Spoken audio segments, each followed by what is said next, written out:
Welcome back to the Great and Spacious Building. I'm your host, Dr. Wayne Denton.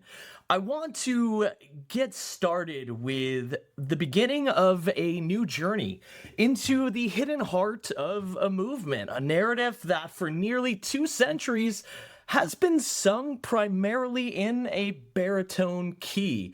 We're here to listen for a different melody, maybe a little soprano strain, often weary, but always resilient. The story of the women who didn't just follow a movement, but who literally carried it through the mud of Missouri and the fever-ridden swamps of Illinois. These women were not merely wives, they were pioneers of a different kind, navigating a landscape of profound faith in what the sources identify as a tragic ambiguity of sorts. We begin this series with the women of polygamy. If you're interested in anything Mormon history, diving into both historical deep dives or reaction pieces, feel free to like this video, subscribe to the channel so you can get updated on future episodes. In this series, we're going to delve into a list, a plethora, over 30 plus wives of Joseph Smith during his period of leading the LDS Church, and we're going to do this by looking through the woman's perspective, using primary sources written about the women from other women, but also from the women's actual journals themselves. We're going to begin this series today with the woman who stood at the very epicenter of the storm, Emma Hale Smith.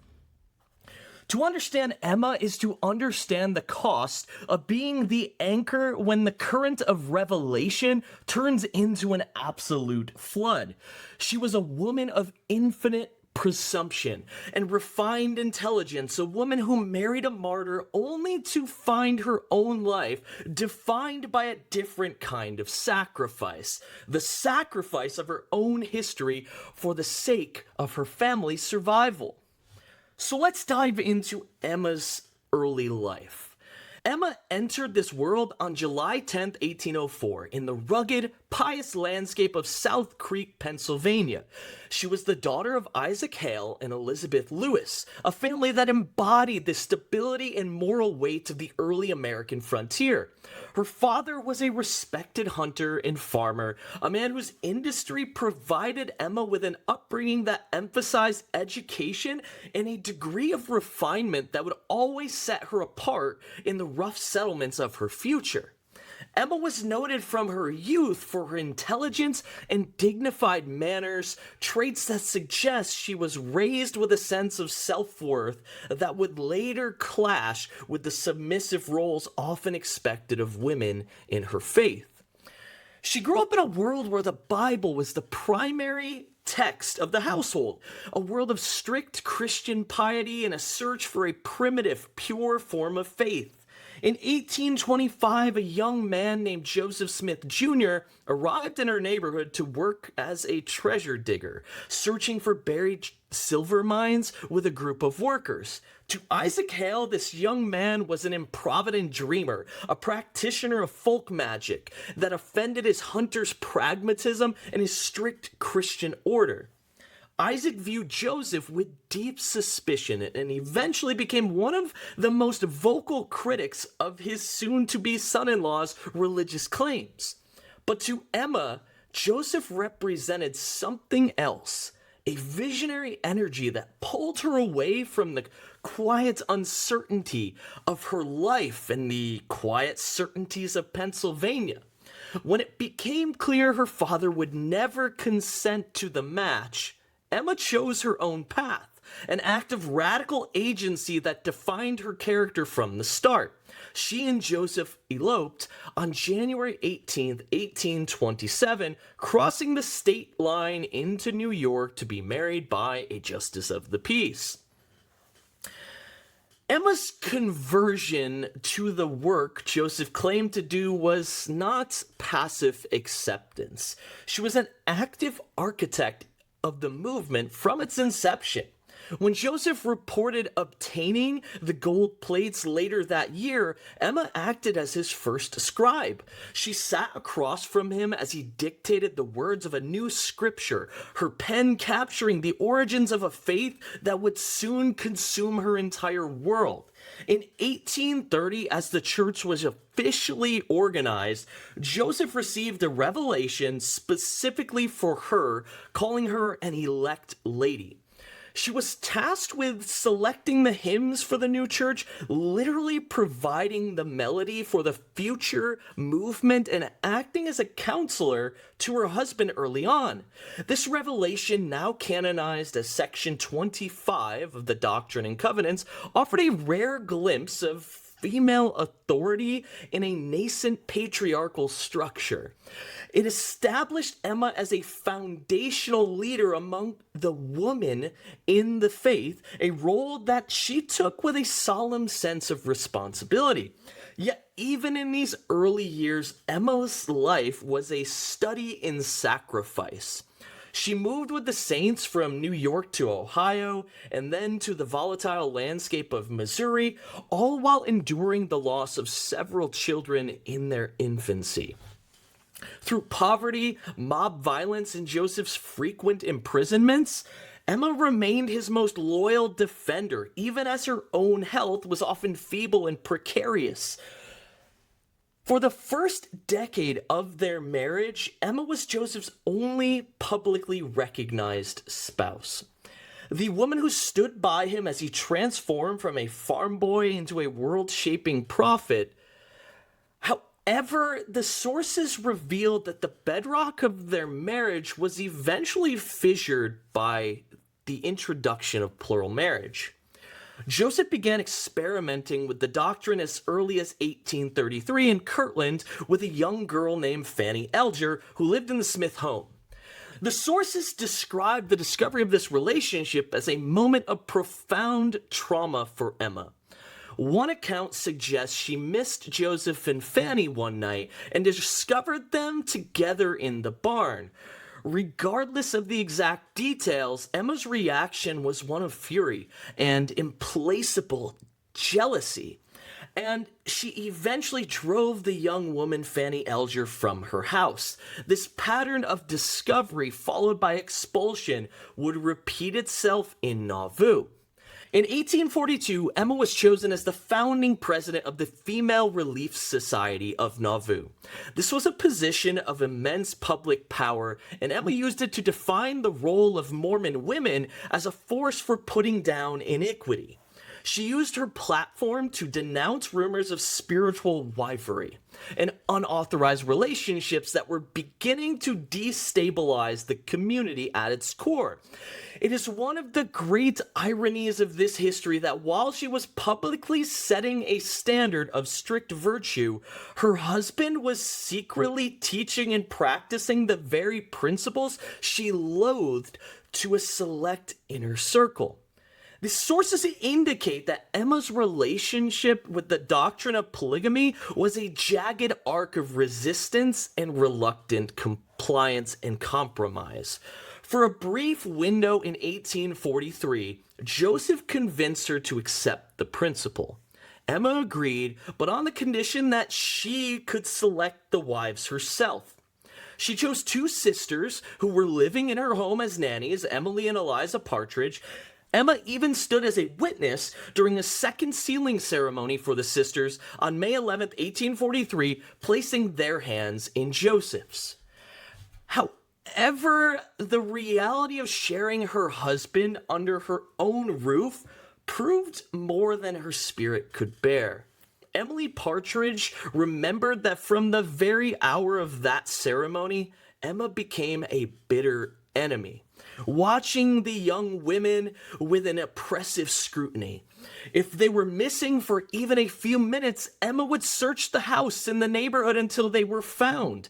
This was the manifestation of a woman trapped in a system that required her to sacrifice her domestic peace for a higher law she could not emotionally reconcile.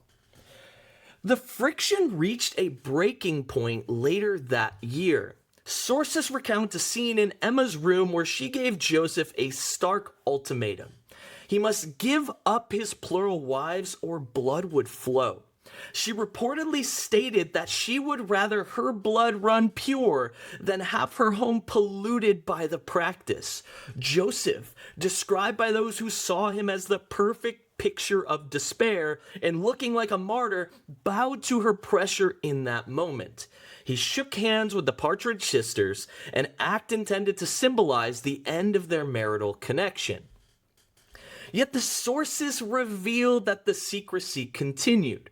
While Joseph had seemingly relinquished his plural ties to satisfy Emma, he continued to marry other women in private.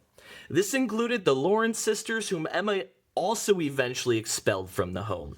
In August 1843, a specific difficulty arose involving a teenage wife named Flora Woodworth. Emma rode with Joseph to the Woodworth home and was seen demanding a gold watch from the young girl, a gift from Joseph that Emma felt belonged to her as the legal wife. Joseph reproved Emma for her evil treatment of Flora, leading to a heated argument that continued long after they returned home. The final year of their marriage was marked by this constant underlying conflict. Emma threatened to leave Joseph and seek a divorce, a prospect that Joseph reportedly feared would ruin both him and the church. He allegedly told his secretary that he would relinquish the practice for her sake to avoid a public scandal. And yet, in the 8 months leading up to his death, though the pace of his plural marriages stopped, the existing relationships remained a part of the hidden landscape of Nauvoo. What makes Emma relatable is not her status as the elect lady, but her very human vulnerability. She was the mother who lost children to the harsh realities of the frontier, sons and daughters whose names she would carry in her heart. She was the woman who experienced the heart-hungry isolation of a wife whose husband's time and resources were divided among dozens of other women. Even her most bitter detractors later reflected on her with a degree of grace. Emily Partridge, the young wife she had expelled from her home, wrote years later that, "Poor Emma, she could not stand polygamy, but she was a good woman. Perhaps she had done no worse than any of us would have done in her place." Emma's life was a panorama of disagreeable pictures, marked by the loss of children, the violence of mobs, and the erosion of her domestic peace. She was a woman of moral superiority who sought to preserve the purity of her marriage against a doctrine she could not reconcile with her faith. Emma's importance in Mormonism cannot be overstated, though it is often simplified. She was the keeper of the early scripts, the selector of the first hymns, and the leader of the first organized relief society of women. But her most significant act of agency may have been her refusal to follow the current church to the west. The assassination of Joseph Smith on June 27, 1844, shattered Emma's world. She was left a widow at 40, pregnant with her final son, David Hiram Smith, and surrounded by a community in the throes of a succession crisis. While the majority of the saints eventually looked to Brigham Young for leadership and followed him to the Salt Lake Valley, Emma chose a very different path. Her conflict with the new leadership was both personal and financial. She disagreed with the Quorum of the 12 over the settlement of Joseph's estate and the future direction of the church. When the majority of the saints began the mass exodus to the Salt Lake Valley in 1846, Emma chose to stay in Nauvoo. She refused to follow Young to the west, a decision that created a permanent rift between her family and the body of the church in Utah. In 1847, following Joseph's death, Emma married a non-Mormon named Louis Biddamon. She spent the remainder of her life in Nauvoo, eventually becoming a foundational figure in the reorganized Church of Jesus Christ of Latter-day Saints, the RLDS. Her eldest son, Joseph Smith III, became the president of this body in 1860. A defining feature of Emma's later years was her consistent denial that her husband had ever practiced or taught polygamy. She framed the practice instead as a corruption introduced by Brigham Young after Joseph Smith's death.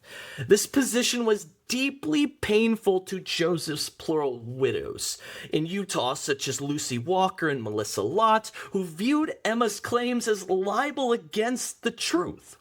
These women who had experienced the reality of those secret marriages felt that Emma's denial was an attempt to erase their own history and sacrifice. Yet, from a feminist historical perspective, one can see Emma's denial as a final act of reclamation for her own self. She had lost her home, her safety, her children, the man she had eloped with, to the movement. By denying his involvement in polygamy, she was perhaps attempting to reclaim the Joseph she had loved in the beginning. The young man who had sat warming himself by her father's fire, the man with that honest face. Emma was sacredly lonely in her position as the first wife, who was systematically excluded from her husband's most profound secret. She was the woman who had to witness her own friends and housemates become her husband's companions. She lived in a state of emotional and many times physical isolation as Joseph was gone. She was tasked with upholding the public dignity of herself as an elect lady, but also the view of the public of her husband. And her private reality was one of betrayal and domestic conflict. Even when she tried to accept the doctrine of polygamy, her jealous nature and sense of personal injury would not allow her to find peace. She was a woman who married a martyr only to find her own life defined by a different kind of sacrifice. The sacrifice of her own history for the sake of her family's survival. One might think of Emma Hale Smith as the anchor of the early church. In the beginning, she was the weight that held the ship steady as the first words of the Book of Mormon were recorded and the first societies were formed. But as the current of the principle began to pull the church toward the mountains of the west, the anchor refused to move. The chain snapped, leaving the majority of the people to be carried by the current of Brigham Young, while the anchor of the movement remained firmly fixed in the mud of the Mississippi. Emma, to end her story, she died on April 30th, 1879 in Nauvoo, Illinois. She remained a polarizing figure until her final breath, revered by one tradition as a courageous widow who protected her sons from error, and viewed by another as a woman who had fallen into darkness by denying her husband's revelations. She was a queen who had no kingdom, an elect lady who chose to be an outsider, and a woman whose loneliness was sacred because it was the price she paid for her own version of the truth. Emma's life was not a tragedy of weakness, but a tragedy of strength. The story of a woman who refused to be a stepping stone in a hierarchy she did not choose. As we move forward in this series, we will meet the other women who did cross the plains, who did live in the large plural families Emma feared, and who found their own ways to survive this loneliness left by Joseph and polygamy. But it all begins with Emma, the woman who scribed the first words, led the first sisters, and ultimately chose to stand alone in the end. If you liked this video, make sure you click that thumbs up, subscribe to the channel so you can get updates on these future episodes. And I do want to make a disclaimer here. I am trying to view this in a very balanced manner, taking more of a historical storytelling approach to this series instead of a reactionary approach to this series. I know there are some people out there that are going to say, hey, this is completely whitewashed. There are individuals, Joseph Smith marries minors. There are individuals that stress how much polygamy strained their personal lives, and that is the reality, and they're going to be talked about. But there are also individuals that talked highly of their experience in polygamous relationships during this time. So balancing those two narratives out is the reason for the approach to this series. So if you can't handle a balanced approach, this might not be for you. If you want a purely apologetic approach, this may not be for you. If you want me to come out and say that Joseph Smith was the worst human being in all of American history or world history, this probably isn't the series for you either. If you want to learn more about the individual women in these relationships, then make sure you subscribe and tune in for future episodes. Until next time, have a great night.